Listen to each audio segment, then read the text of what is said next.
একটা জিনিস আমরা আসলে বাস্তব বিষয়গুলো মনে করি না, বাস্তব বিষয়গুলো এড়িয়ে যাওয়ার চেষ্টা করি। মানে শক্তি আছে, গায়ে রক্ত আছে, যার কারণে বাস্তব বিষয়গুলো কিন্তু আমরা এড়িয়ে চলি, বাস্তব বিষয়গুলোকে গুরুত্ব দিই না। তো এখানে এটা গুরুত্ব না দেওয়াটা আর একটা হলো বোকামি। কারণ আপনি আপনার মানে এই পূর্ণাঙ্গ দেহটা, পূর্ণাঙ্গ বডিটা, এটা মানে শ্বাস প্রশ্বাসের মধ্য দিয়েই চলছে। শ্বাস প্রশ্বাস ঢুকছে, বেরোচ্ছে। যদি না ঢুকে তাহলেই কিন্তু আপনি কায়েত।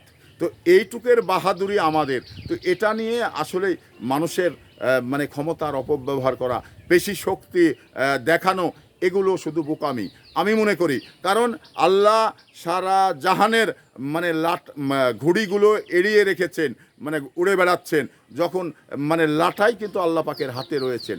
আল্লাহ পাক চাইলে লাটাই ধরে যখনই টান দিবে, আমার আপনার এক সেকেন্ডও সময় নয়। তো সে কারণেই আমরা দুনিয়ার জিন্দেগিতে একজন ভালো মানুষ হিসাবে যে মানে আল্লাহর নির্দেশ, আল্লাহর মানে পথ অনুসরণ করা, সেটা আমরা করতে থাকি।